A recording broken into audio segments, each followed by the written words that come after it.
My name's Maggie and I've been a researcher and evaluator for about 30 years, and I have been using the DoView process for using the DoView model to inform my work for the last 6 or 7 years.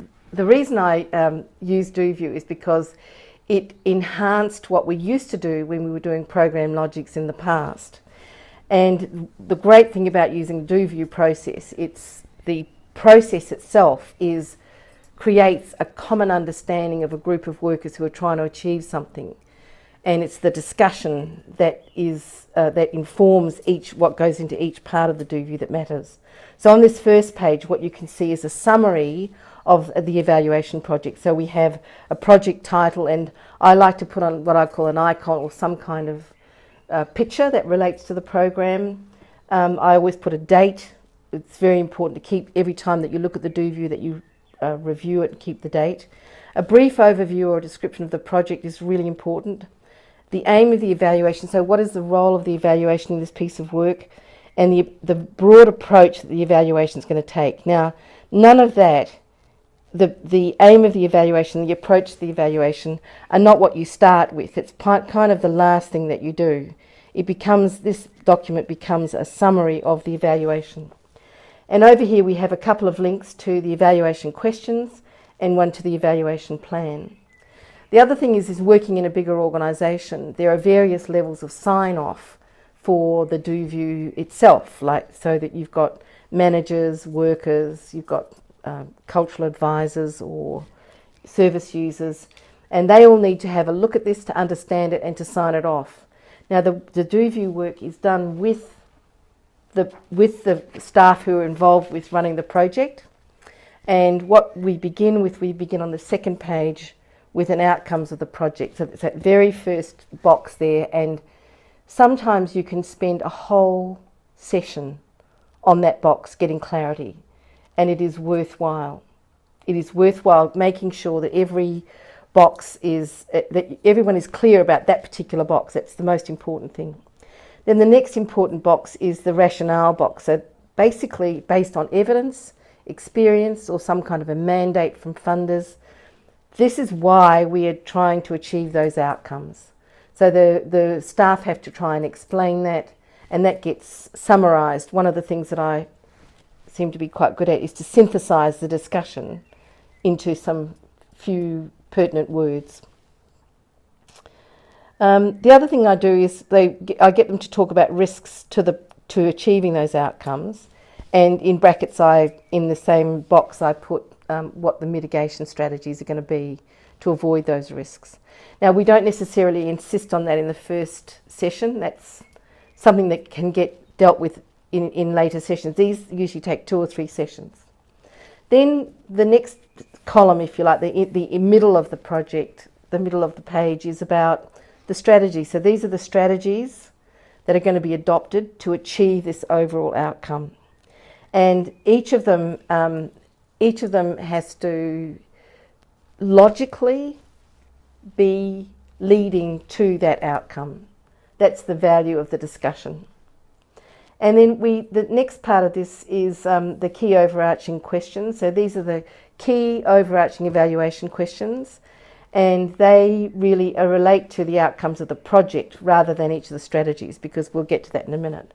Each strategy gets its own DoView page. And then I also do in my pages, I have key evaluation questions and also some sources of data. So it tells me where I'm going to get the information to inform that particular, to answer that question. And as you can see, each page still has a link to the evaluation questions and the evaluation plan.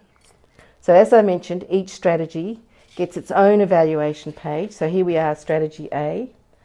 And here we are again, we're starting again with what is the outcome that you expect from this strategy. So it's a very disciplined thing to try and get a team to answer that question, and it clarifies things for them. That's the great thing. It's a joint clarification, and again, they have to provide evidence or experience or mandate, a rationale. So we go through this whole thing again in a very similar structural way, where we move from outcomes of the strategies, we're talking about the activities that are needed to be done to achieve that strategy or to implement that strategy.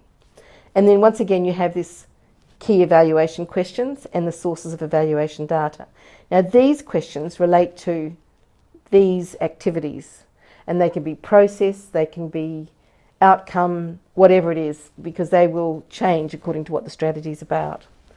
And this layout is a layout I like to use because I use the same colours everywhere. So activities and strategies are always brown. I love green the best. So green is my evaluation strategies, and yellow is always a nice contrast to the green in terms of the sources of data. So on we go, and here's strategy B, and off we go, we do that. Now once all of that has been completed, and we've got evaluation questions and we've got sources of evaluation data, which by the way, I sometimes write on my own and come back and put it in front of the group. It just sometimes makes a bit more sense, and they're not evaluators, they might get a bit confused, but they're always linking, the questions are always linking to what's going on previously in the page. Then what I do is I link each question with the source of data.